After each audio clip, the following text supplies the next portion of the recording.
ভগৱান কৃষ্ণই কৈছে যদা যদা হি ধৰ্মস্য গ্লানিৰ্ভৱতি ভাৰত অদ্ভুত্যানম অধৰ্মস্য তদাত্মানম সৃজম্যহম পৰিত্ৰাণায় সাধূনাম বিনাশায় চ দুষ্কৃতাম ধৰ্ম সংস্থাপনাर्थाय সম্ভৱামি যুগে যুগে।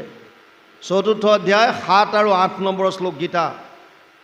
ভগৱানে কৈছে, হে অৰ্জুন, মই যেতিয়া যেতিয়া ধৰ্মৰ গ্লানি হয় আৰু অধৰ্মৰ উত্থান হয়, সাধু সন্ত মহন্তৰ ওপৰত যেতিয়া দুষ্কৃতিকাৰীৰ অত্যাচাৰ বৃদ্ধি পায়, তেতিয়া মই অৱতাৰ লওঁ। বিশেষত 3টা কাৰণ কৈছে ভগৱানৰ অৱতাৰৰ। প্ৰথমটো কৈছে পৰিত্ৰাণায় সাধুনাম, সন্তসকলক ৰক্ষা কৰিবৰ কাৰণে, পৰিত্ৰাণ কৰিবৰ কাৰণে। বিনাশায় চ দুষ্কৃতাম, দুষ্কৃতিকাৰীক নাশ কৰিবৰ কাৰণে। পৃথিৱীয়ে যেতিয়া পাপৰ ভাৰ সহ্য কৰিব নোৱাৰা হ'ল, কংস শিশুপাল আদিৰ দৰে অত্যাচাৰী দুৰাচাৰী জীৱৰ ওপৰত অত্যাচাৰ বৃদ্ধি কৰিবলৈ ল'লে, তেতিয়া পৃথিৱীয়ে এই ভাৰ সহ্য কৰিব নোৱাৰি ব্ৰহ্মাৰ ওচৰত গৈ ক্ৰন্দন কৰে আৰু ব্ৰহ্মাক কয় যে, হে প্ৰভু, হে ব্ৰহ্মাদেৱ, মই মোৰ ওপৰত অৰ্থাৎ পৃথিৱীত এই অত্যাচাৰীবিলাকৰ ভাৰ আৰু সহ্য কৰিব নোৱাৰা হৈছোঁ। পৃথিৱীৰ ভাৰ বহুত বাঢ়ি গৈছে, সেইকাৰণে ইয়াৰ পৰা পৰিত্ৰাণ কৰাৰ উপায় লাগে। ব্ৰহ্মাদেৱে ক্ষীৰোদধি তীৰত গৈ প্ৰভু নাৰায়ণৰ স্তুতি কৰে আৰু ভগৱানে তেতিয়া ব্ৰহ্মাক কয়, আকাশবাণী কৰে যে তুমি দেৱতাসকলক কোৱা তেওঁলোক গৈ গোকুলত জন্মগ্ৰহণ কৰক আৰু মই কৃষ্ণৰূপে, পূৰ্ণ ব্ৰহ্ম কৃষ্ণৰূপে অৱতাৰ ল'ম। আৰু সেইকাৰণেই তেওঁ আহি অৱতাৰ লয় বসুদেৱৰ ঔৰসত দৈৱকীৰ গৰ্ভত। কৃষ্ণ অৱতাৰ হওঁতে তেওঁ প্ৰথমতে চতুৰ্ভুজ ৰূপ ধাৰণ কৰিলে। চতুৰ্ভুজ ৰূপ ধাৰণ কৰাৰ লগে লগে কংসৰ কাৰাগাৰত এটা বিৰাট প্ৰকাণ্ড জ্যোতি হৈছে। বসুদেৱ দৈৱকীয়ে যেতিয়া প্ৰভু ভগৱন্তৰ দৰ্শন পাইছে, পাই স্তুতি কৰিবলৈ লৈছে, স্তুতি কৰাৰ পাছত ভগৱানে বসুদেৱ আৰু দৈৱকীক পূৰ্বজন্মৰ কথা কৈছে। সেইকাৰণে ভাগৱতো আমাক এইটো কথা গেৰেণ্টি দিয়ে যে পূৰ্বজন্ম আছে, আমি যে আগতেও আহিছোঁ ইয়াৰ প্ৰমাণ ভাগৱতে দিছে। ইয়াত ভগৱান কৃষ্ণই নিজ মুখে কৈছে, স্তুতি কৰাৰ পাছত যেতিয়া ক'লে যে তুমি শংখ চক্ৰ গদা পদ্ম যি 4 অস্ত্ৰ যি প্ৰকাশ কৰিছা, এয়া লুকুৱাই দিয়া, কাৰণ কংসই দেখা পালে তোমাক বধ কৰিব। এইকাৰণে তাৰ পাছত ভগৱান কৃষ্ণ এতিয়া বসুদেৱ দৈৱকীৰ আগৰ জন্মৰ কথা কৈছে, তেওঁলোক কোন আছিল। ইয়াত কৈছে, উপৰি জন্মৰ কথা শুনা দুয়ো প্ৰাণী, পূৰ্বত আছিলা তুমি পৃষ্ণী নামে সতী, বসুদেৱ আছিলা সুতপা প্ৰজাপতি। বসুদেৱ সুতপা নামে এজন প্ৰজাপতি আছিল আৰু তেওঁৰ পত্নী আছিল পৃষ্ণী। তেওঁলোকে বহু বছৰ ধৰি প্ৰভু নাৰায়ণৰ তপস্যা কৰে। এই তপস্যাত সন্তুষ্ট হৈ ভগৱানে তেওঁলোকক দৰ্শন দিয়ে। পৃষ্ণী আৰু সুতপাই ভগৱানক যেতিয়া, প্ৰভু ভগৱন্তই যেতিয়া কয় তোমালোকৰ স্তুতিত মই সন্তুষ্ট হৈছোঁ, কি বৰ লাগে কোৱা, তেতিয়া কৈছিল যে তোমাৰ দৰে সন্তান এটি লাগে। ভগৱানৰ দৰে তেওঁৰ নিচিনা এটা সন্তান তেওঁলোকে বিচাৰে। প্ৰভু ভগৱন্তই চিন্তা কৰিলে, মোৰ সমান পৃথিৱীত আৰু কোনো নাই, কোটি কোটি ব্ৰহ্মাণ্ডৰ অধিকাৰী যিজন, তেওঁৰ সমান আৰু বেলেগ কোনো নাই। গতিকে তেওঁতো তেতিয়া কথা দিলে তথাস্তু বুলি। পিছত চিন্তা কৰিলে যে মোৰ সমান সন্তান মই ক'ৰ পৰা আনি দিম। সেইকাৰণে তেওঁ নিজে আহিবলৈ বাউন হৈ গ'ল, বাধ্য হৈ গ'ল। কাৰণ প্ৰভু ভগৱন্ত ভকতৰ অধীন, অহম ভক্ত পৰাধীন। সেইকাৰণে তেওঁ আহিবলৈ বাধ্য হ'ল। আৰু এতিয়া কৈছে যে তোমালোক আগতে সুতপা নামে প্ৰজাপতি আছিলা, আৰু দৈৱকীক কৈছে তুমি পৃষ্ণী নামৰ সতী আছিলা। সৃষ্টি কৰিবাক ব্ৰহ্মা দুইকো আদেশিলা, শুনি দুয়ো প্ৰাণী ঘোৰ তপ আচৰিলা, সহিলাহা হিম মহা ৰৌদ্ৰ বৃষ্টি বাত, বায়ুভক্ষী থাকি কতো ভুঞ্জি পকাপাত। বহুত কষ্ট কৰি তোমালোকে আৰাধনা কৰিছিলা ঈশ্বৰক। ঈশ্বৰক পাবৰ কাৰণে কষ্ট সহিবই লাগিব। আপোনালোকে কৈছে বৰষুণ, ঈশ্বৰৰ কথা শুনিবলৈ বৰষুণ কি বস্তু?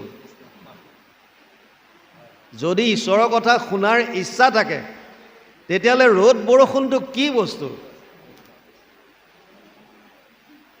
এটা ছাতিৰ আশ্ৰয় ল'লে আপোনালোকে ঘৰৰ পৰা নামঘৰ আহি পায়।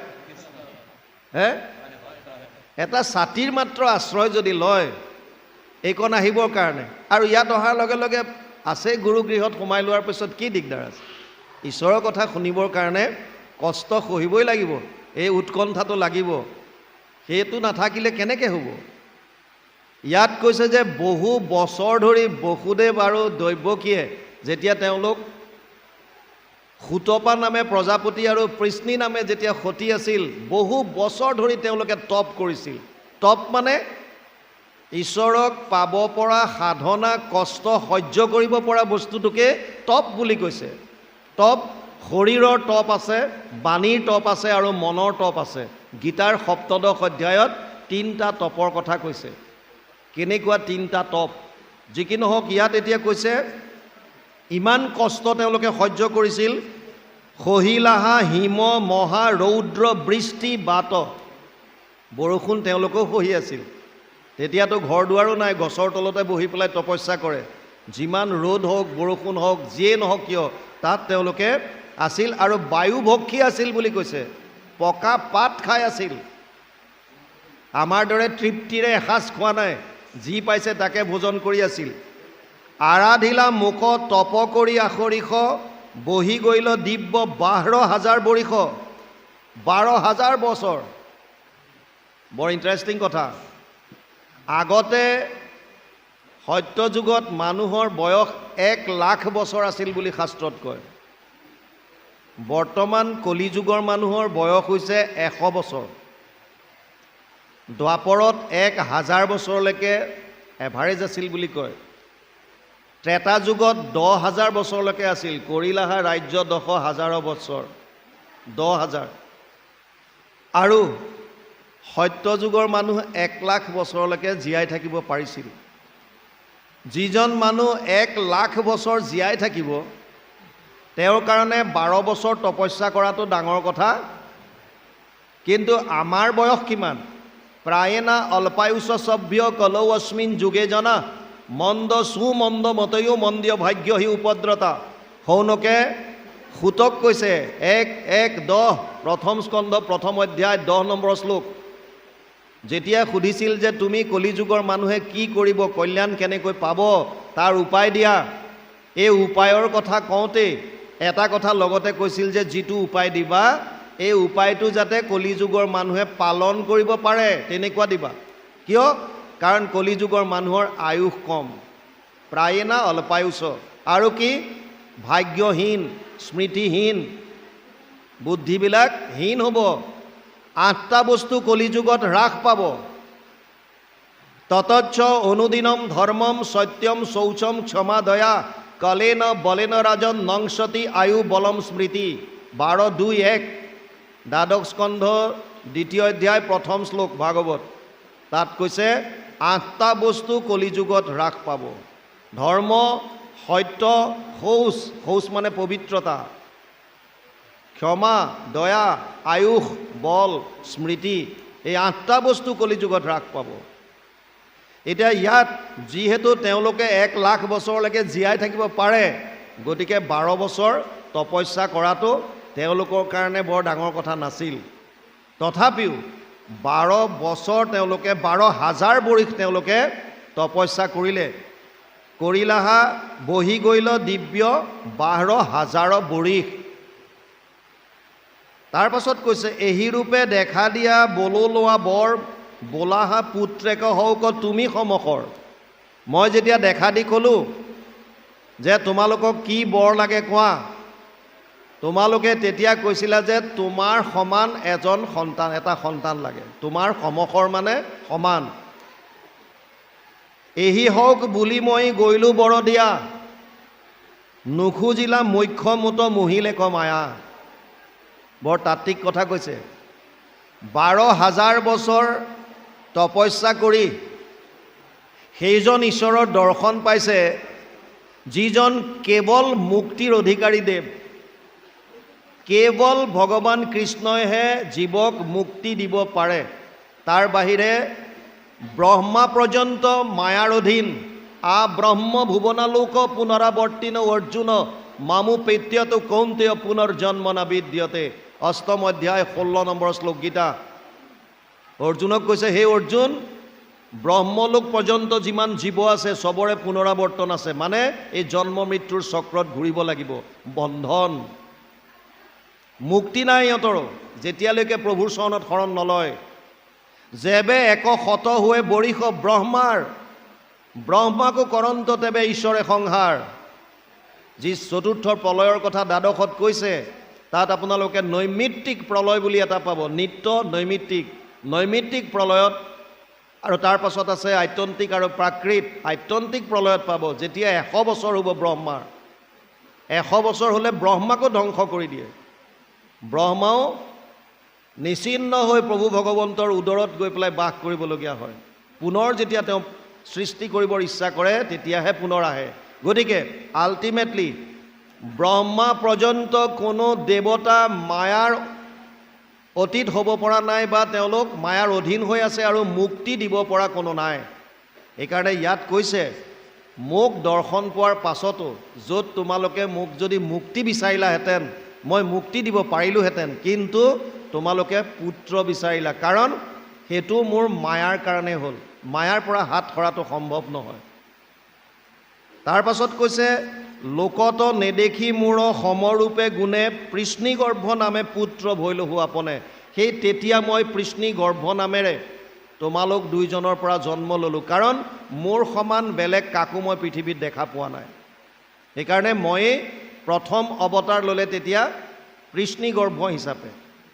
দ্বিতীয়ত কি হৈছে এতিয়া, অদিতি কশ্যপ পাছে ভৈলা তোৰা দুই, সিজন্মতো উপজিলো বামন ৰূপ হৈ। তাৰ পাছত সুতপা প্ৰজাপতি আৰু প্ৰিন্সি নামে সতী আহি কশ্যপ আৰু দিতি হিচাপে জন্ম ল'লে। দক্ষৰ জীয়েক দিতি, কশ্যপ ব্ৰহ্মাৰ পুত্ৰ। পিছৰ জন্মত যেতিয়া কশ্যপ আৰু দিতি হিচাপে হ'ল, সেইবাৰ বামন হিচাপে, যিটো আমি প্ৰভু ভগৱন্তৰ বটু ৰূপৰ কথা আলোচনা কৰোঁ, যি বলিক চলনা কৰিছিল, এই বামন ৰূপে অৱতাৰ ল'লে। ইয়াত কৈছে, তৃতীয় জন্মতাবে নিজৰ ৰূপ ধৰি উপজিলো তোমাতে সত্যক ৰক্ষা কৰি। আৰু এইবাৰ তৃতীয় জন্মত মই নিজে ভগৱান কৃষ্ণই নিজ ৰূপে আহি অৱতাৰ লৈছোঁ বুলি ভাগৱতে কৈছে। গতিকে যিজন দ্বাপৰৰ কৃষ্ণ সেইজনে যে পূৰ্ণ ব্ৰহ্ম, ইয়াত কোনো সন্দেহ নাই। কাৰণ গীতা ভাগৱত এই সকলোৱে তেওঁকেই শ্ৰেষ্ঠ আৰু তেওঁৱেই পৰম ব্ৰহ্ম হিচাপে স্বীকৃতি দিছে। গীতাত নিজ মুখে অৰ্জুনক কৈছে যে মত্ত পৰতৰম নান্যত কিঞ্চিদ অস্তি ধনঞ্জয় মই সৰ্বমিদম প্ৰোতম সূত্ৰে মণিগণায়ব। 7ম অধ্যায় 7 নম্বৰ শ্লোক গীতা। তাত কৈছে, হে অৰ্জুন, মোতকৈ শ্ৰেষ্ঠ আৰু কোনো নাই, ময়েই শ্ৰেষ্ঠ। যেনেকৈ এধাৰী মালাত মণিবিলাক গুঠি থোৱা থাকে, তেনেকৈ এই সমস্ত জীৱ মোৰ লগত এধাৰী মালাৰ দৰে গাঁঠি থোৱা আছে। আমাৰ লগত ভগৱানৰ সম্পৰ্ক আছে। সেইকাৰণে কৃষ্ণক ভজন নকৰি বেলেগৰ ওচৰলৈ গ'লে আমি কেতিয়াও পৰম আনন্দ লাভ কৰিব নোৱাৰিম আৰু মায়াৰ পৰা হাত সাৰিব নোৱাৰিম। ই ধ্ৰুৱ সত্য। কাৰণ আমাৰ মানুহৰ জীৱনৰ মূল লক্ষ্য হৈছে এটা, কেনেকৈ মায়াৰ পৰা পৰিত্ৰাণ পাব পাৰোঁ আৰু পৰম আনন্দ লাভ কৰিব পাৰোঁ। আপোনাক মোক লাগে কি? আমি বিচাৰোঁ কি জীৱনত? আনন্দ। এই আনন্দটো ক'ত পাম? এতিয়া বহুতে ধন, টকা, পইচা, কাপোৰ কানি এইবিলাকত পাম বুলি ভাবি আছে। কিন্তু এবাৰ ভাবি চাওক, যিটো বস্তুত আপোনালোকে আনন্দ বিচাৰিছে বা আমি বিচাৰিছোঁ, সেই বস্তুটো স্থায়ী হয় জানো? মই ধন, টকা, পইচাত বিচাৰিছোঁ, ধন, টকা, পইচা স্থায়ী নহয়। আজি মোৰ হাতত আছে, কাইলৈ আপোনাৰ হাতলৈ যাব। মই ঘৰ দুৱাৰত বিচাৰিছোঁ, মোৰ দেউতাই যিটো ঘৰ বনাই থৈ আহিছিল, মই সেইটো ঘৰ বাদ দি বেলেগত বনালোঁ, অৰ্থাৎ স্থায়ী নহ'ল। আমি আজি যিটো বনাইছোঁ, হয়তো আমাৰ পিছৰ জেনেৰেশ্যনে সেইটো আকৌ বাদ দি বেলেগত যাব। যিটো ঘৰৰ পৰা মই সুখ বিচাৰিছোঁ, সেইটো ঘৰ নিজেই অস্থায়ী। কিবা এটা অকস্মাত কিবা হ'লে ঘৰেই নিচিন্ন হৈ যাব। পুত্ৰ পত্নী যত যিমান আছে, ধন টকা পইচা সম্পত্তি ঘৰ দুৱাৰ কাপোৰ কানি, এইবিলাক চব অস্থায়ী। অস্থায়ী বস্তুৱে আপোনাক স্থায়ী সুখ দিব নোৱাৰে। সেইকাৰণে যদি আমাক সনাতন সুখ লাগে, আত্যন্তিক সুখ লাগে, পৰমানন্দ লাগে, তেতিয়াহ'লে কেৱল কৃষ্ণৰ চৰণতে শৰণ ল'ব লাগিব, তাৰ বাহিৰে আৰু গতি নাই। এতিয়া যি কি নহওক, ইয়ালৈকে গৈছে, ইয়ালৈকে আমি পালোঁ যে ভগৱান কৃষ্ণই যেতিয়া পৃথিৱীত অত্যাচাৰ বাঢ়ি যায়, তেতিয়া প্ৰভু ভগৱন্ত অৱতাৰ লয়। এটা বস্তু ইয়াতো বুজি লওক যে অৱতাৰ বুলি কিয় কয়।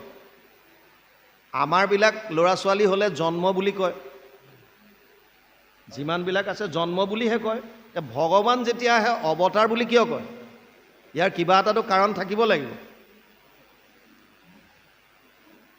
এজন মানুহ এটা ঠেক বাটেৰে গৈ আছে, জংঘলৰ মাজত লুংলুঙীয়া এটা বাটেৰে, অন্ধকাৰ, আৰু তেওঁ গৈ থাকোঁতে হঠাৎ গাঁত এটাত সোমাই গ'ল। বিৰাট দ এটা, হিউম পাইপ পোতাৰ দৰে দ গাঁত এটাত সোমাই গ'ল। গাঁতটোৰ পৰা এতিয়া ওলাব পৰা নাই, আৰু ওলাব নোৱাৰাৰ কাৰণে জোৰত জোৰত চিঞৰি আছে, বচাওক বচাওক বচাওক। উপায় নাই মানুহজনৰ, নিজে ওলাব পৰা নাই। তেনেকুৱাতে সেইফালেদি বেলেগ এজন মানুহ গৈছে, হাতত পোহৰ আছে, আৰু তেওঁ কাৰোবাৰ আৰ্তনাদ শুনিছে, চিঞৰা শুনিছে। তেওঁ ধৰি লওক হাতত টৰ্চ লাইট আছে, টৰ্চ মাৰি চালে, দেখিছে গাঁতত মানুহ এটা পৰি আছে। এতিয়া পিছৰ মানুহজনে যদি ইচ্ছা কৰে নিজে গাঁতটোত নামিব, নামি ইয়াক উঠাব, তাৰ কাৰণে সাধন বনাই ল'ব, জখলা ল'ব, বাঁহৰ কিবা লগাব। নিজে ইচ্ছা কৰে যদি, তেতিয়া তেওঁ নিজে অৱতৰিত হৈ এই তলত চিঞৰি থকা মানুহজনক উদ্ধাৰ কৰি আনিব পাৰে। আৰু ইচ্ছা নকৰিলে তেওঁ নানামিবও পাৰে, চিঞৰি আছো চিঞৰি থাক, মোৰ কি আহে যায়। যদি তেওঁ নিজে অৱতৰিত হয় আৰু যদি এই আৰ্তনাদ কৰি থকা মানুহজনক উদ্ধাৰ কৰে, এই নিজে অৱতৰিত হোৱাজনকে ভগৱান বুলি কৈছে। তেওঁৰ ইচ্ছামতে পৃথিৱীলৈ আহে, অৱতৰিত হয় কাৰণে অৱতাৰ বুলি কৈছে। আৰু আমিবিলাক এই আগৰটো যিটো গৈ থাকোঁতে হঠাৎ সোমাই গ'লোঁ, কিয়? আমাৰ যিটো যোনি পাওঁ, সেই যোনিটো কৰ্মৰ সূত্ৰৰ দ্বাৰা পাওঁ। আপুনি মই যিমানবিলাক কৰ্ম কৰি আছোঁ, এই কৰ্মবিলাকৰ বিপৰীতে একোটাকৈ ফল জমা হৈ থাকে। অনিষ্টম ইষ্টম মিশ্ৰম চ ত্ৰিবিধা কৰ্মনা ফলম, অষ্টাদশ অধ্যায় 12 নম্বৰ শ্লোক গীতাত লিখা আছে। তিনি ধৰণৰ ফল আছে, এটা ভাল, এটা বেয়া, এটা মিশ্ৰিত। আমি যিমানবাৰ মানুহ হৈ আহিছোঁ, সিমানবাৰ যিমান কৰ্ম কৰিছোঁ, এই কৰ্মৰ ফলবিলাক প্ৰত্যেকটো জীৱৰ এগেইনষ্টত চব লিখা আছে। সেই বস্তুটোকে সঞ্চিত কৰ্ম বুলি কয়, মানে সঞ্চয় হৈ আছে। আজিকালি সঞ্চয় গোট যেনেকৈ আছে, টকা মাহিলী জমা কৰে, সেইটো সঞ্চয়ত আমাৰ জীৱৰ প্ৰতিটো মুহূৰ্তৰ কৰ্ম, অকল যে বাহ্যিক কৰ্মটো কৰে তেনেকুৱা নহয়, মনত কি ভাবি আছে এইটো নোট হয়। কাৰণ উপদ্ৰষ্টা অনুমন্তা চ ভৰ্তা ভোক্তা মহেশ্বৰ পৰমাত্মা ইতি চাপ্যুক্ত দেহে অস্মিন পুৰুষ পৰ, ত্ৰয়োদশ অধ্যায় 22 নম্বৰ শ্লোক গীতাত কৈছে, হে অৰ্জুন, মই অন্তৰ্যামী ৰূপে সমস্ত জীৱৰ ভিতৰত আছোঁ, সাক্ষী ৰূপে। গতিকে আপুনি বাহিৰত কি কৰিছে এইটো পিছৰ কথা, ভিতৰত ভাবি কি আছে সেইটো আপোনাৰ নোট হৈ আছে।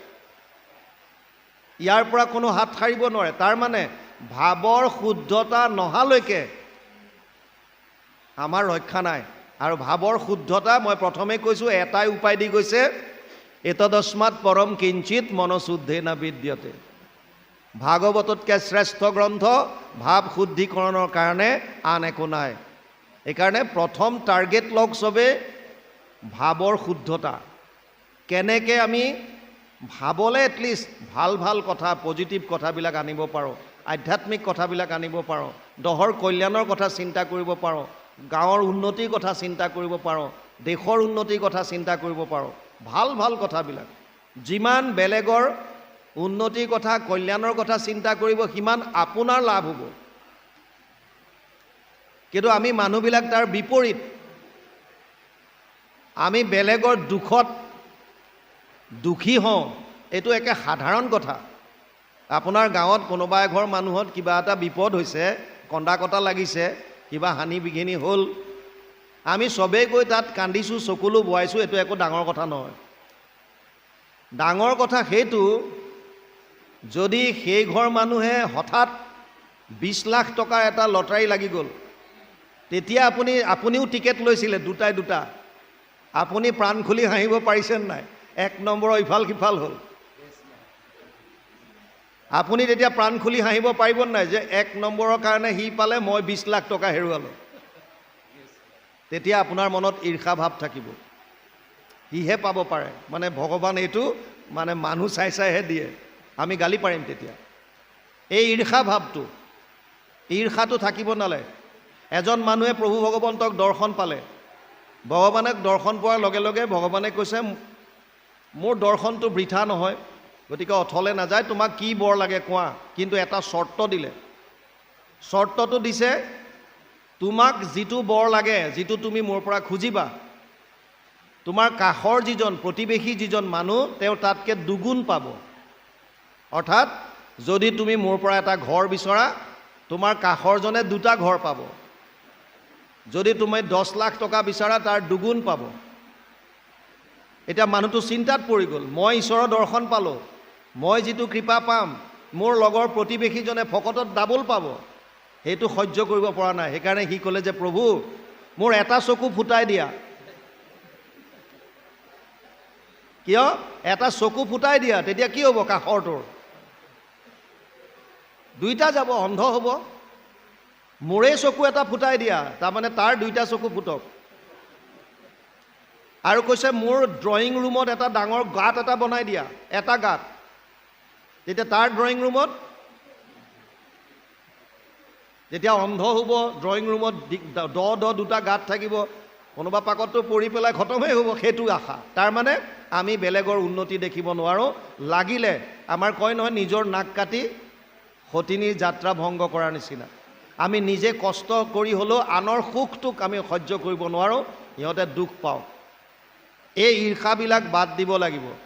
এতিয়া ভগৱান কৃষ্ণই অৱতাৰ তেতিয়া লয়, যেতিয়া কোনোবা বিপদত পৰি তেওঁক আকুলতাৰে যেতিয়া চিন্তা কৰিব, আকুলতাৰে মন পবিত্ৰ, আৰু পবিত্ৰ হৈ আপুনি যেতিয়া চকু পানী বোৱাব কৃষ্ণৰ নামত, প্ৰভু ভগৱন্তৰ নাম শুনিলে যেতিয়া হাতৰ নোম ডাল দিব, চকুৰে যেতিয়া চকু পানী বব, তেতিয়া গম পাব যে মই ভক্তি মাৰ্গত সঁচাকৈ আগবাঢ়িব পাৰিছোঁ।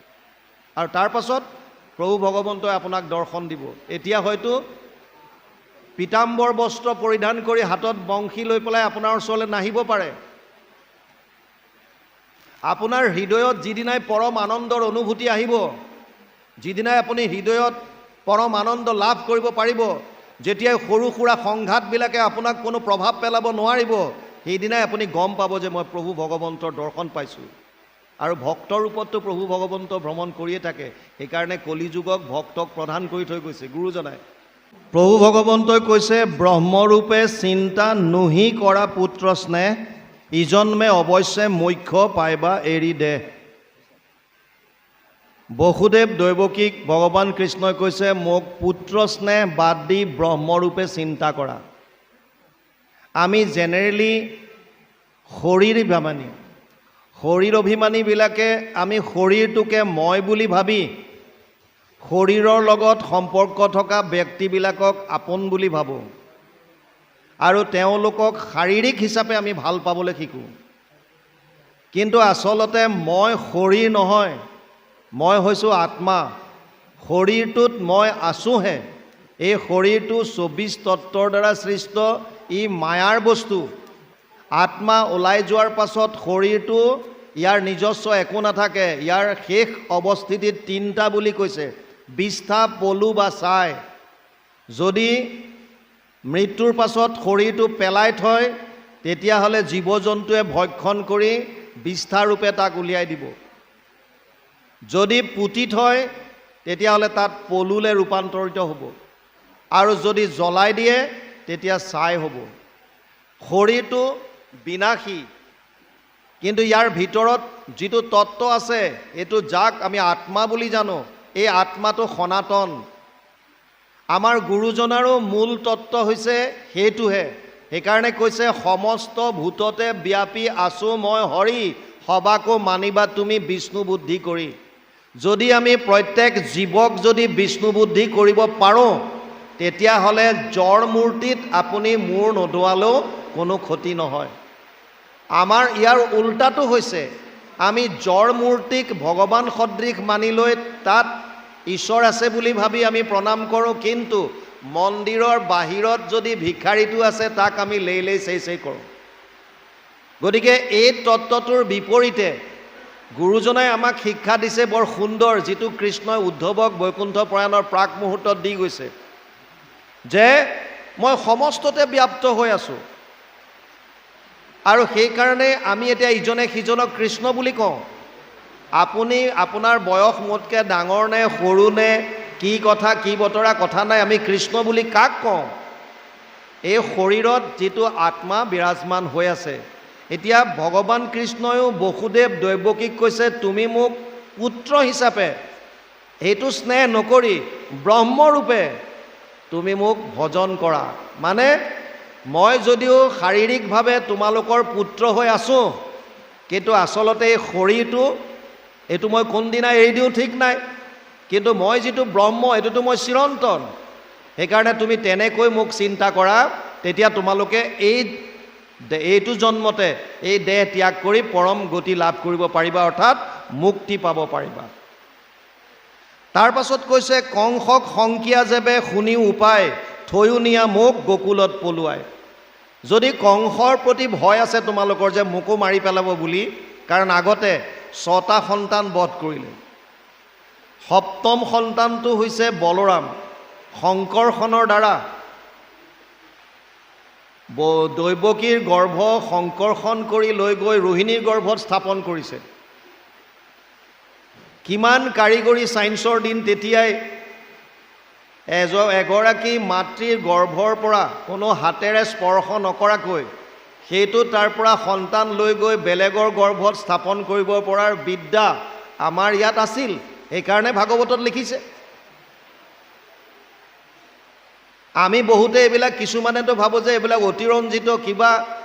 আপোনালোকে যদি চায় সঞ্জয়ে কুৰুক্ষেত্ৰত কি হৈ আছে, হস্তিনাপুৰত থাকি ধৃতৰাষ্ট্ৰক কৈ আছিল, যেতিয়ালৈকে টিভি ওলোৱা নাছিল তেতিয়ালৈকে মানুহে হয়তো ক'ব পাৰিছিল বা আমাৰ দৰে আলোচনা কৰিছিল এইবিলাক মিছা। ভাগৱত বা ৰামায়ণ বা মহাভাৰতত তেতিয়াও আছিল যে বিমানৰ দ্বাৰা তেতিয়া উৰি যায়, যেনেকৈ পুষ্পক বিমান আছিল আমি পাওঁ। গতিকে যেনেকৈ নহওক বিমান তেতিয়াও আছিলে। আমাৰবিলাক বিজ্ঞানীয়ে শাস্ত্ৰৰ কথা মিছা বুলি ভাবি পেলাই বাদ দিলে, গতিকে বাহিৰৰখিনিয়ে এই শাস্ত্ৰকে বেছ কৰি লৈ উৰাজাহাজৰ সৃষ্টি কৰিলে।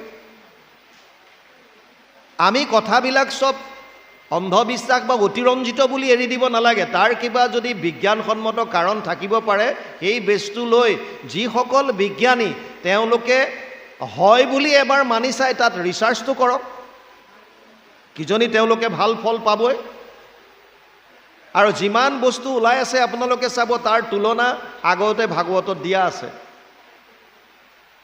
গতিকে এতিয়া ইয়াত কৈছে কংসক সংকিয়া যেবে শুনিও উপায়, থৈও নিয়া মোক গকুলত পলুৱাই। কংসই 6টা সন্তান বধ কৰিলে আগতে। সপ্তমটোতো অলৰেডি শংকৰষণ কৰি নি পেলাই ৰোহিণী গৰ্ভত থ'লে, আৰু অষ্টমত প্ৰভু ভগৱন্ত নিজে আহিল। কিন্তু মাক বাপেকৰ দৃষ্টিত চতুৰ্ভুজ ৰূপ ধাৰণ কৰি দেখুৱাই দিয়াৰ পাছতো মায়াই আবদ্ধ কৰি ৰাখিছে। সেইকাৰণে তেওঁলোকে পুনৰ সেই নিজৰ সন্তান হিচাপে শিশু ৰূপটো নিজৰ সন্তান হিচাপে ভয় কৰিছে। সেইকাৰণে কৈছে যদি তেনেকুৱা ভয় আছে মোক গকুলত নি থোৱা। প্ৰত্যেকটো কাৰ্যৰ বিপৰীতে একোটা কাৰণ থাকে। কিহৰ কাৰণে গকুললৈ নিবলগীয়া হ'ল? কাৰণ গকুলতো তেওঁৰ এহাল পৰম ভক্ত আছে, নন্দ আৰু যশোদা, যি দুয়োজনেও বসু আছিল আৰু বহুদিন তপস্যা কৰিছিল। তপস্যা কৰি তেওঁলোকে ভগৱান কৃষ্ণক শিশুৰূপে পালন কৰিব বিচাৰিছিল, আৰু তেতিয়া বৰ দি থৈছিল তোমালোকে মোক পাবা। সেইকাৰণে কেৱল শিশুৰূপটো লালন পালন কৰাৰ সুবিধাটো নন্দ যশোদাক দিছে। চব বস্তুৰ ইটোৰ লগত সিটোৰ লিংক আছে। এতিয়া ইয়াত কৈছে যদি তেনেকুৱা ভাবিছা তুমি মোক গকুলত পলুৱাই থোৱা, উপজীৱে যোগমায়া যশোদাৰ ঘৰে মুকত হৈ টাংকলৈ আশীও সত্তৰে। আৰু মই অলৰেডি আদেশ কৰিছোঁ, নন্দ আৰু যশোদাৰো বহুত বয়স হৈ গ'ল, জীৱনৰ অন্তিম কালতহে তেওঁলোকে সন্তান পাইছে, আৰু যোগমায়াক আদেশ কৰিছে যশোদাৰ গৰ্ভত তুমি জন্ম লোৱা। তাত গৈ যোগমায়া অলৰেডি জন্ম লৈ আছে, সেইকাৰণে এতিয়া বসুদেৱক মাত্ৰ কৈছে তুমি মই শিশুৰূপ ধাৰণ কৰি মোক লৈ যোৱা, তাত থবা। তাত্ত্বিক কথাবিলাক বুজি যাওক। এতিয়া বসুদেৱক আৰু দৈৱকীৰ ক'ত আছিলে তেওঁলোক ভগৱান কৃষ্ণ জন্ম হওঁতে? কাৰাগাৰৰ ভিতৰত। কাৰাগাৰৰ ভিতৰত, তাকো বান্ধোনত, শিকলিৰ বান্ধোন আছে, কাৰাগাৰৰ ভিতৰত আছে। কাৰাগাৰৰ ভিতৰত কি যি মন যায় তাকে খাবলৈ পাব নেকি? নাপায়। তাৰমানে ঈশ্বৰক যদি পাব বিচাৰিছে নিজক নীতি নিয়ম শৃংখলাৰ মাজত বন্ধনত ৰাখক। আৰু এই যিমানবিলাক আমি তৃপ্তিৰ কাৰণে ভোগবাদী যিটো মানসিকতা, এই ভোগবাদীটো আমি বাদ দি সাত্বিক আৰু সাধাৰণ জীৱন যাপন কৰিবৰ কাৰণে চেষ্টা কৰিব লাগিব। যদি সৎ ফল পাব বিচাৰিছে, উচ্চ লক্ষ্যত যদি উপনীত হ'ব বিচাৰিছে, তেতিয়াহ'লে এনেধৰণে তপ কৰিব লাগিব। আপুনি যদি কোনো নীতি নিয়ম আপোনাৰ নাই, কোনো ধৰণৰ একো নাই, যি মন যায় তাকে কৰিছে, তেতিয়াহ'লে আপুনি আপোনাৰ লক্ষ্যটোত ক'ত পাবগৈ? পৰম আনন্দ কেনেকৈ লাভ কৰিব? ছাত্ৰ ছাত্ৰীসকলে যদি পঢ়াৰ সময়ত নপঢ়ে, যদি ছাত্ৰ জীৱনটো যদি এনেই নষ্ট কৰি দিয়ে, তেতিয়াহ'লে তেওঁলোকে ডাঙৰ হোৱাৰ পাছত ভাল চাকৰি বা এটা ভাল জীৱন এটা তেওঁলোকে কেনেকৈ কামনা কৰিব? যিটো সময়ত যাৰ যিটো কৰ্তব্য, এই কৰ্তব্যখিনি পালন কৰিব লাগিব। কিন্তু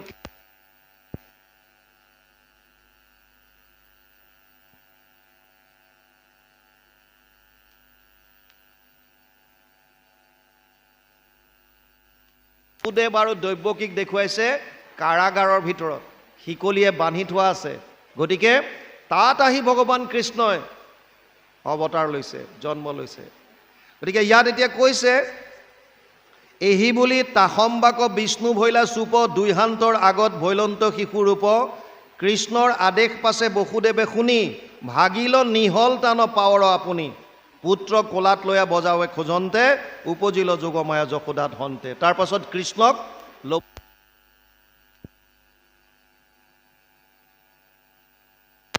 ভৰিৰ শিকলি বান্ধোনবিলাক নাইকিয়া হৈ গ'ল।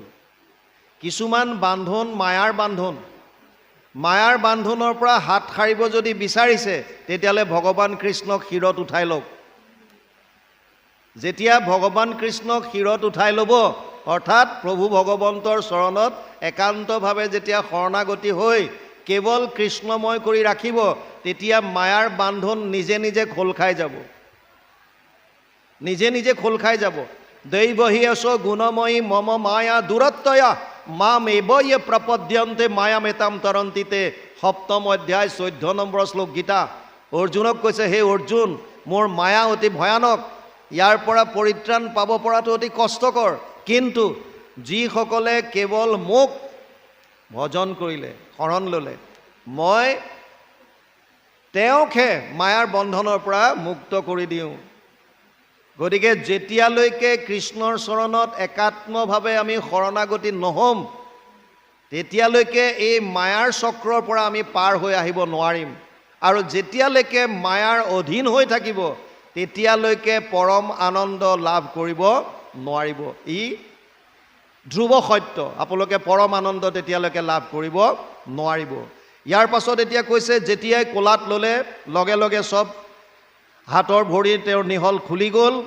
আৰু ইফালে যশোদাৰ গৃহত যোগমায়া উপজিল।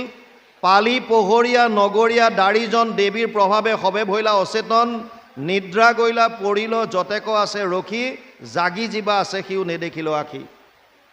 আপোনাৰ লক্ষ্যত উপনীত হ'ব পৰাকৈ প্ৰভু ভগৱন্তই বাট পথ সকলো মুকলি কৰি দিব। কেৱল ভাগৱতৰ মই কৈছিলোঁ মূল লক্ষণ হৈছে আশ্ৰয়। আশ্ৰয় ক'ত ল'ব? যদি আপোনাৰ আশ্ৰয়টো শুদ্ধ হয়, চাওক, আমাৰ মানুহৰ যিটো জীৱন, আমি যিটো পাইছোঁ শৰীৰ, ই অতি দুৰ্লভ। 84 লাখ জোনি ভ্ৰমণ কৰাৰ পাছত, 84 লাখ জোনি মানে 20 लाख सब स्थावर जानो, 9 लाख जलचर सब मानो, 11 लाख कुरुम कवि गावे, पक्षीगण 10 लाख बतावे, 30 लाख पशु जानो हो भाई, 4 लाख बंदर दुखदाई, जब ये 84 लाख कट जावे तब कहूँ मानुष तन पावे। मानुहर जन्म पोৱাৰ আগত 20 लाख गছ गছনি प्रजाति आमी भ्रमण करिছোঁ। জ্বৰ 9 लाख जलचर प्राणी হৈ আছোঁ प्रजाति, 11 लाख কাছৰ দৰে বগাই যোৱা সৰীসৃপ জাতীয় প্ৰাণীৰ প্ৰজাতি তাতো আমি আছোঁ। চৰাই চিৰিকটিৰ প্ৰজাতি আছে 10 লাখ, 30 লাখ বিভিন্ন জন্তুৰ প্ৰজাতি, 4 লাখ বান্দৰৰ প্ৰজাতি, টোটেল 84 লাখ জনী।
আপোনালোকে নাপাহৰিব যে 10ম লক্ষণটোক আমাক নি আছে, অৰ্থাৎ আশ্ৰয় ক'ত ল'ম, শৰণ ক'ত ল'ম। আজি মানুহ ভ্ৰান্তিত আছে। আমাৰ চাওক, আমি কীৰ্তনত গাই থাকোঁ, ভাৰত বৰিষ ধন্য কলিযুগ হৰি হৰি হৰি হৰিয়ে, হৰি হৰি হৰি ব্ৰহ্মাৰো প্ৰাৰ্থনী নৰতনু অনুপাম। আমি গাই থাকোঁ, হৰিত একান্ত শৰণ পখিয়া, হৰি হৰি হৰি হৰিয়ে, হৰি হৰি হৰি ধৰ্ম শিৰোমণি ঘোষিও হৰিৰ নাম। অৰ্থাৎ কলিযুগ ভাৰত বৰিষ হৰি নাম, দেৱৰো দুৰ্লভ নৰতনু অনুপাম। 4 সংযোগ কোটি কল্পে নাপায় বুলি কৈছে। সপোনৰ নিধি যেন জাগিলে হেৰায়। এই 4টা বস্তু দুৰ্লভ বুলি কৈছে। কোন 4টা? ভাৰতবৰ্ষ পোৱা, কলিযুগত পোৱা মানুহৰ শৰীৰ আৰু হৰিনাম। এই 4টা আমি পালোঁ। আৰু ইয়াৰ উপৰি পঞ্চম এটা দুৰ্লভ বস্তু পাইছোঁ যে আমি অসমতে প্ৰভু ভগৱন্তৰ কলিযুগৰ অৱতাৰ গুৰুজনাক শ্ৰীমন্ত শংকৰদেৱক গুৰু হিচাপে পাইছোঁ। এই 5টা বস্তুৰ সংযোগ পোৱাৰ পাছতো যদি আমাৰ জন্মটো যদি আমি সফল কৰিব নোৱাৰোঁ, তেতিয়াহ'লে আমাতকৈ দুৰ্ভগীয়া আৰু কোনো নাই। বৰ্তমানো মানুহে এই সত্যটো কিহৰ কাৰণে বুজিব ইচ্ছা কৰা নাই আমি গম নাপাওঁ। আমাক যলৈকে নিমন্ত্ৰণ দিয়ে, লাগিলে গুৰুজনাৰ ওচৰত আশ্ৰিত হওক বা নহওক, আমি তালৈ গৈছোঁ আৰু তেওঁলোকক বুজাবলৈ চাইছোঁ। তাৰ মাজত বহুতে বুজিছে, এনেকুৱা নহয় যে বুজা নাই। মই এইকাৰণে কাকো দোষ নিদিওঁ, কাকো মই আঘাত কৰাকৈ কথা নকওঁ। মহাপুৰুষ মাধৱদেৱো এজন ঘোৰ শাক্ত আছিল। আমাৰ সনাতন ধৰ্মৰ 5টা ঠাল, গতিকে কোনেও কাকো হাঁহিব নাপায়। এটা হৈছে যিসকলে সূৰ্য ভগৱানক নিজৰ আৰাধ্য বা ইষ্ট বুলি মানিছে তেওঁলোকক সৌৰ বুলি কয়। যিসকলে শিৱক নিজৰ আৰাধ্য বুলি মানিছে তেওঁলোকক শৈৱ বুলি কয়। যিসকলে শক্তিক নিজৰ আৰাধ্য বুলি মানিছে তেওঁলোকক শাক্ত বুলি কয়। যিসকলে গণেশক মানিছে তেওঁলোকক গাণপত্য বুলি কয়। আৰু যিসকলৰ আৰাধ্য বা ইষ্ট হৈছে বিষ্ণু তেওঁলোকক বৈষ্ণৱ বুলি কয়। আমি হৈছোঁ বৈষ্ণৱ ঠালৰ। আমাৰ অসমত পঞ্চদশ শতিকাত বিশেষভাৱে প্ৰভাৱ পেলাইছিল 2টা পন্থই, সেয়া হৈছে শাক্ত আৰু শৈৱ। শাক্ত আৰু শৈৱ আছিল সেই সময়ত বেছি। মহাপুৰুষ মাধৱদেৱো আছিল শাক্ত। কিন্তু তেওঁ যেতিয়া গুৰুজনাক লগ পালে আৰু যেতিয়া দুইজনৰ মাজত শাস্ত্ৰৰ তৰ্কাতৰ্কি হ'ল আৰু গুৰুজনাৰ মুখেৰে যেতিয়া আচল তত্ত্বটো ভাগৱতৰ বুজি পালে, য'ত গুৰুজনাই কৈছিল যথা তৰুৰ মূলে নিচেচানেন তৃপ্যন্তি তৎস্কন্ধ ভুজ উপশাখা প্ৰাণোপহাৰাচ্য যথেন্দ্ৰিয়ানাম তথা সৰ্ব অৰ্চনম অচ্যুতেজ্য 4:31-14 চতুৰ্থ স্কন্ধ 31 নম্বৰ অধ্যায় 14 নম্বৰ শ্লোক ভাগৱত। মানে বৃক্ষৰ মূলত যদি দেও আনি জল, ত্ৰিপিটি হুৱন্ততাৰ পত্ৰ পুষ্প ফল, ডালে পাতে সিঞ্চে যদি মূলত নেদয়, কদাচিতো ডালে পাতে ত্ৰিপিটি নহয়। গছ এজোপাৰ গুৰিত পানী দিলে ডালে পাতে চবেই পায়, ডালে পাতে সিঁচি থাকিলে মূল ডালত নাপায়। আৰু তাৰ পাছত কৈছে ভোকাটোৰ নৰে যদি অন্নক ভুঞ্জয়, ইন্দ্ৰিয়ৰ প্ৰীতি তাৰ সাধে আতিশয়, ভোজন বিহীনে পিন্ধে বস্ত্ৰ অলংকাৰ, ইন্দ্ৰিয়ৰ একো প্ৰীতি নসাধ হয় তাৰ। অৰ্থাৎ এজন মানুহৰ ভোক লাগিছে, যদি তেওঁ অন্নমুঠি ভোজন কৰে তেতিয়াহ'লে তেওঁ তুষ্টি পাব, তৃপ্তি পাব, শৰীৰৰ কাৰণে শক্তি পাব। কিন্তু যদি ভোজন নকৰি বস্ত্ৰ অলংকাৰ পিন্ধি থাকে, সেইকাৰণে কৃষ্ণক পুজিলে পূজা সমস্তৰে হয়, পৃথকে পুজিলে পূজা কেহু নলয়। এই শাস্ত্ৰৰ কথা। আৰু এই কথাটো শুনাৰ পাছত মাধৱদেৱৰ দৰে এজন শাস্ত্ৰজ্ঞ ব্যক্তিয়ে শাক্ত ধৰ্ম বাদ দি এক শৰণ হৰিনাম ধৰ্মত আশ্ৰিত হ'ল। আৰু সেই দিন ধৰি মহাপুৰুষ মাধৱদেৱে কোনোদিন আৰু পিছলৈ ঘূৰি চোৱা নাই। গুৰু সেৱাৰ যদি কিবা নিদৰ্শন দিবলগীয়া হয় তেতিয়াহ'লে মহাপুৰুষ মাধৱদেৱতকৈ আৰু ওপৰত কোনোবাক আমি আজিলৈকে পোৱা নাই। যিজনৰ কাৰণে আমি শ্ৰীমন্ত শংকৰদেৱকো ইমান তন্নকে বুজি পোৱাৰ সক্ষম হৈছোঁ, এইজন হৈছে মহাপুৰুষ মাধৱদেৱ। তেওঁ ঘোৰ শাক্ত আছিল। গতিকে নজনাটো ডাঙৰ কথা নহয়, কিন্তু জনাৰ পাছত আমি যদি নাহোঁ তেতিয়াহ'লে হয়তো আমাৰ ভাগ্যত নাই, হয়তো এতিয়াও আৰু কেইবা জন্ম আৰু আহিবলগীয়া আছে, বহুতো দুখ কষ্ট ভোগ কৰিবলগীয়া আছে। কাৰণ ভাগৱতে কৈছে,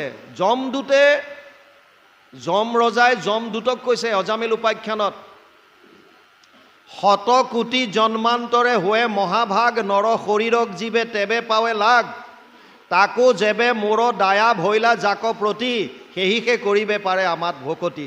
গতিকে আফচোচ কৰিতো লাভ নাই। আফচোচ কিয় কৰে? নাই অহা মানে ভাগ্যত নাই। এক শৰণ হৰিনাম ধৰ্মত আহিবৰ কাৰণে ভাগ্যও লাগিব। কাৰণ এই 5টা বস্তুৰ সংযোগ, কলিযুগ, ভাৰতবৰ্ষ, হৰিনাম, মনুষ্য শৰীৰ আৰু গুৰুজনাক গুৰু হিচাপে ল'ব পৰা 5টাৰ সংযোগ পঞ্চপাণ্ডৱৰ দৰে। এই 5টাৰ সংযোগ য'ত হৈ গ'ল তাত ভগৱান কৃষ্ণ থাকিবই। কৃষ্ণই কৈছে তুমি 100টা হ'লেও মই কৌৰৱৰ পক্ষত নাই, মই পঞ্চপাণ্ডৱৰ পক্ষত আছোঁ। গতিকে আপুনি এইকেইটাৰ সংযোগ ঘটাবৰ কাৰণে সেইটো কৃপা প্ৰভুৰেই লাগিব, তাৰ কাৰণে চিন্তা কৰি লাভ নাই। কিন্তু ইয়াত এতিয়া বৰ সুন্দৰভাৱে কৈছে, আল্টিমেটলি আমি এতিয়ালৈকে পালোঁ যে প্ৰভু ভগৱন্তই প্ৰথমতে চতুৰ্ভুজ ৰূপ ধাৰণ কৰি বসুদেৱ দৈৱকীক নিজ ৰূপ প্ৰদৰ্শন কৰালে। তেওঁলোকে স্তুতি কৰিলে। স্তুতি কৰাত ভগৱান কৃষ্ণই তেওঁলোকক পূৰ্বজন্মৰ কথা ক'লে যে তোমালোক আগতে প্ৰথমতে পৃষ্ণী নামে সতী আছিলা, আৰু বসুদেৱক ক'লে তুমি সুতাপা নামৰ প্ৰজাপতি আছিলা।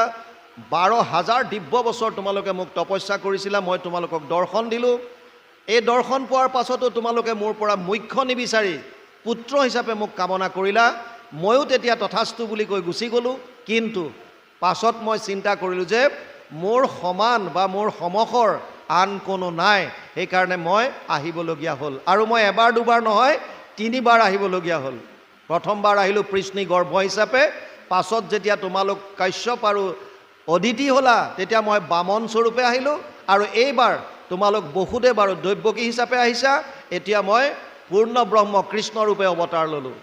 এতিয়া তোমালোকৰ যদি মনত সংশয় আছে যে কংসই মোক মাৰিব, তেতিয়াহ'লে মই শিশুৰূপ ধাৰণ কৰিম, মোক তোমালোকে লৈ গৈ গকুলত থৈ তাৰ পৰা যিটো কন্যা সন্তান জন্ম হৈছে সেইটো তুমি ইয়ালৈ লৈ আহা। আৰু লগে লগে কৃষ্ণক যেতিয়া বসুদেৱে উঠালে, হাতৰ যিমান বান্ধন আছে খুটি গ'ল। তাৰমানে আমি যেতিয়াই কৃষ্ণ প্ৰভুক আমি হৃদয়ত ল'ম বা শিৰত যেতিয়া উঠাই ল'ম, মায়াৰ বান্ধনবিলাক নিজে নিজে খোল খাই যাব। আপোনাক প্ৰভু ভগৱন্তই কৃপা কৰিব, আপুনি নিজৰ গতিত আগবাঢ়িব পাৰিব। ইণ্টাৰেষ্টিং কথা, কিন্তু যেতিয়াই আকৌ আপুনি যোগমায়াক লৈ আহিব তেতিয়া আকৌ বান্ধোন খাবলগীয়া হৈছে। গতিকে আল্টিমেটলি মায়াৰ বন্ধনৰ পৰা মুক্তি পাবৰ কাৰণে এটা উপায় বৰ সুন্দৰভাৱে দিছে কৃষ্ণত শৰণ, অৰ্জুনতো গীতাত কৈছে। আৰু গীতা শাস্ত্ৰ, ভাগৱত শাস্ত্ৰ আমাৰ সনাতন ধৰ্মৰ 3টা প্ৰস্থানৰ মূল গ্ৰন্থ। সেইকাৰণে শাস্ত্ৰৰ উত্তম গীতা ভাগৱত বুলি কোৱা হয়।